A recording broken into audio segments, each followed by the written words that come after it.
જય શ્રી કૃષ્ણ બધાને. કેમ છો બધા? મજામાં છો ને? મજામાં દર્શન આપણે પણ બધા મજામાં જ છે. અને આપણે અત્યારે કામકાજ કરીને નવરા થઈ ગયા છે ને આપણે ઓમભાઈનું ટિફિન બનાવવાનું છે ને સરસ મજાનો તડકો પણ નીકળ્યો છે. તો આપણે કામકાજ કરીને નવરા થઈ ગયા તો ફટાફટ આપણે ઓમભાઈનું ટિફિન બનાવી નાખીએ. અને તડકો જો અત્યારે સરસ મજાનો નીકળ્યો છે, ત્યારે સારો તડકો નીકળ્યો છે. તો હવે આપણે ફટાફટ ટિફિન કરી નાખીએ, કેમ કે આજ બહુ મોડું થઈ ગયું છે ટિફિન કરવાનું. અને ધાર્મિકભાઈના જ રજા છે તો મોડે સુધી સૂતા હતા. તો મારે પછી બહુ અવાજ ને એવું ન થાય કે રૂમમાં આખો પેક હોય એટલે ધાર્મિક ને પપ્પા બે સૂતા હતા, કંઈ કામ ન થાય તો મોડું થઈ ગયું કામ કરવાનું.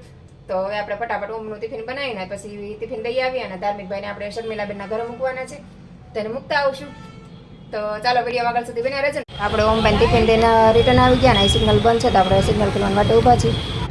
અને અહીંયા આવી ગયા છે ધાર્મિકભાઈને ને આપણે મંદિરે. આપણે આવી ગયા છીએ મેલડીમાના મંદિરે. રસ્તામાં આવ્યો તો ગાડી ઊભી રાખી દીધી દર્શન કરવા માટે. અને ધાર્મિકભાઈને પાણી બી દર્શન કરવા ગયા છે. એ આવે એટલે આપણે દર્શન કરીએ, કેમ કે ગાડી આપણે રસ્તા મૂકી છે. આ મંદિરે હું પહેલી વાર જઈશ, ઘણી વાર અહીંથી નીકળું પણ મંદિરે ખૂબ જ ટ્રાફિક હોય છે. આજે ટ્રાફિક નથી અને આ મંદિરે બહુ ટ્રાફિક રહે છે, હંમેશા ભીડ જ હોય છે. તો હું ક્યારેય મંદિરે આવી નથી ઉપર દર્શન કરવા. બહારથી આપણે દર્શન કરી લઈએ પણ અંદર આપણે મંદિરે દર્શન કરવાનું થાય. તો આજે હું પહેલી વાર જ આવી છું. સરસ મજાના માતાજી છે તો મજા આવી ગઈ માતાજીના દર્શન કરી.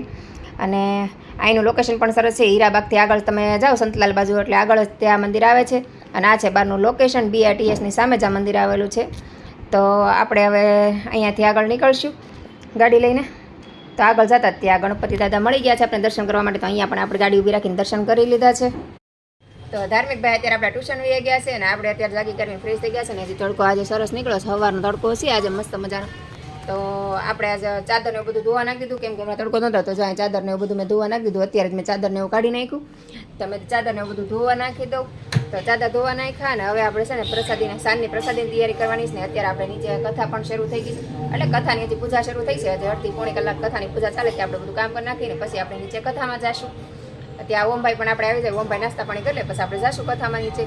અને સાંજે નીચે 56 ભોગ ધરાવવાના છે. તો આજ તો ધાર્મિકે મને સવારમાંથી યાદ કરી દીધું કે મમ્મી છે ને આપણે નીચે તારે પ્રસાદી ધરાવવાની છે તો સાંજે વહેલા બનાવી નાખજે. તો આપણે 5 થી 6 વેરાયટી બનાવવાની છે. જોઈએ હજી કેટલી બનાવીએ એમ, જેવો ટાઈમ પછી આપણે એકલા હોય એટલે પોગાય કે ન પોગાય એવું થાય. તો હા અત્યારે મેં બટેટા બાફા મૂકી દીધા છે, કેમ કે ઠંડા થઈ જાય ને તો આપણે કંઈક વેરાયટી બનાવીએ તો ફટાફટ બની જાય. ગરમ હોય ને તો વાર લાગે. તો હજી મારે શાકભાજી પણ લેવા જવાનું છે, કેપ્સિકમ ને કોબી ને એવું બધું લેવા જવાનું છે. તો કંઈક હું બનાવું છે ને વિચારતી નહીં, હું બનાવું પછી મને ખબર પડે કે મારે શું બનાવવું છે. બધી વસ્તુ તૈયાર હોય ને તો મારે નક્કી ન હોય કે શું બનાવવું છે. એમ વસ્તુ હોય ને તો અલગ અલગ કંઈક બનાવી નાખું. નામ પછી મારે ગોતું પડે કે નામે શું આપવું એમ. તો હવે આપણે શાકભાજીને એવું પછી લઈ આવીએ ત્યારે આપણે પછી બધી કથામાં પણ જઈ આવીએ. તો હાલો હવે કામકાજ કરી નાખીએ ફટાફટ. તો આપણે અત્યારે શાકભાજીને એવું લઈ આવ્યા છીએ. તો ગાજર ને કાકડીને એવું બધું લઈ આવ્યા છે. તડકું બહુ આવે છે.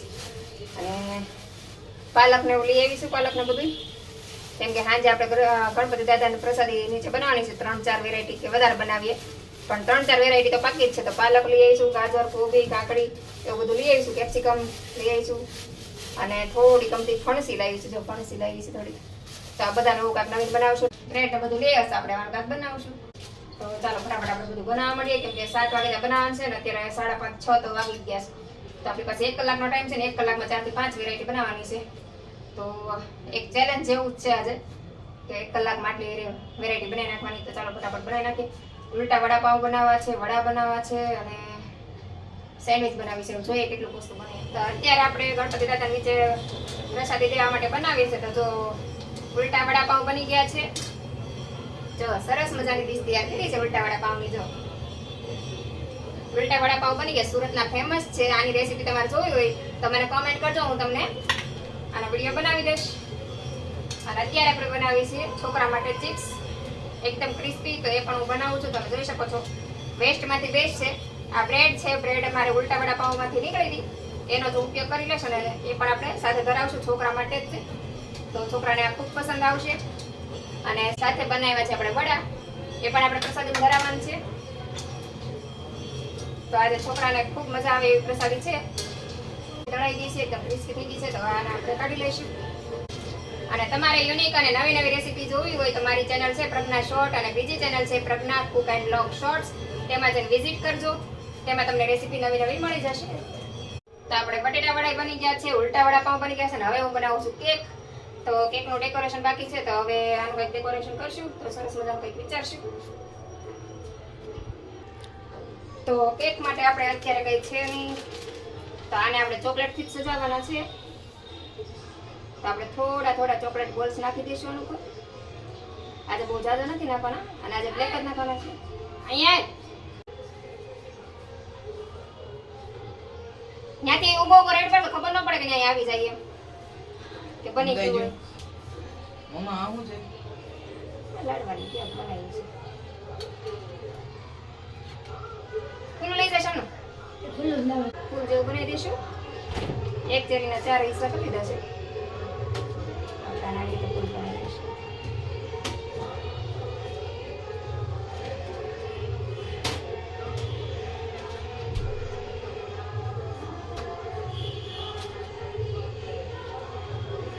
તો આપણે કેક બનાવી છે ચૂરમાની અને આ ચિપ્સ છે. તો બીજું બધું ધાર્મિક લઈ ગયું. તો હવે આપણે જઈએ ફટાફટ નીચે આરતીમાં. આપણે રસોઈ બનાવી તૈયાર થઈ ગયા છે ને હવે આપણે જઈશ નીચે આરતીમાં. તો ચાલો નીચે તમને પણ દર્શન કરાવું.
પ્રસાદી લઈ જો જલેબી ને ગાંઠિયા લઈ છે અને આરે ગુલાબ પણ લેતી આવી.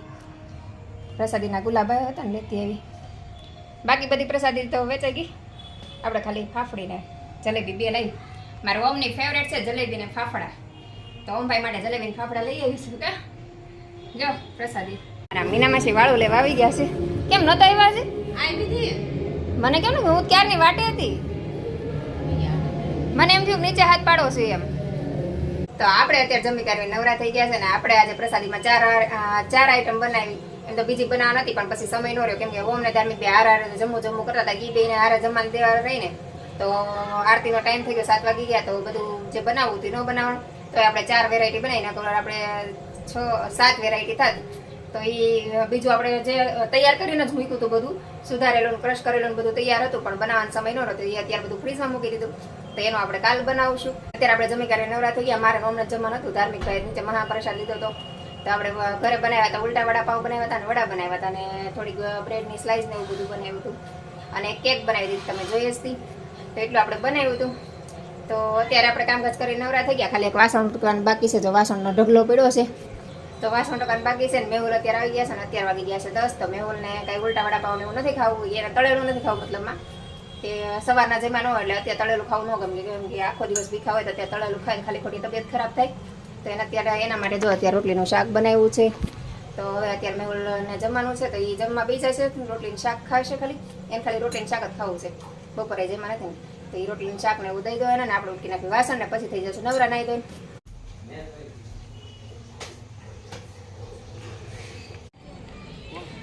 તમને તો બાકડા હતા પડી ગયો. બાકડા હતા બહુ ફોટ આ છે પણ પ્રજ્ઞા ગણપતિ બહુ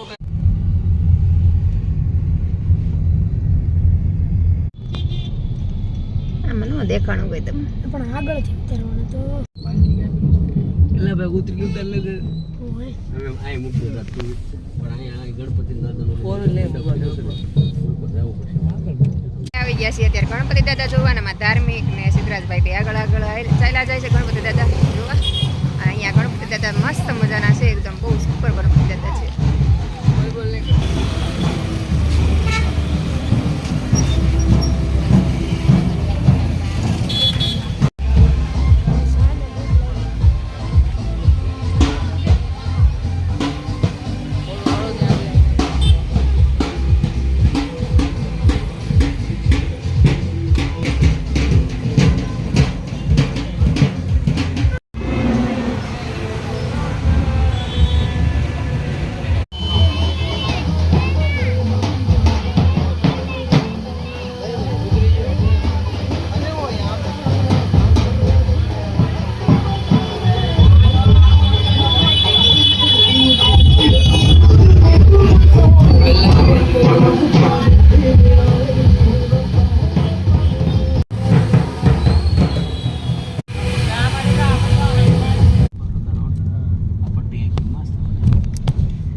એ ઉઘરાવ હા ધમુભાઈ આવી ગયા છો હા ધમુભાઈ તરત સુઈ ગયા છો ચલો ધમુભાઈ ગુડ નાઇટ કીધી તો આજનો વિડીયો આપણે અહીંયા જ પૂરો કરશું તો વિડીયો પસંદ આવ્યો હોય તો લાઈક શેર અને સબસ્ક્રાઈબ કરવાનું ભૂલતા નહીં તો ફરીથી મળશું કાલે એક નવા વિડીયો સાથે જય હિન્દ જય ભારત ગુડ નાઇટ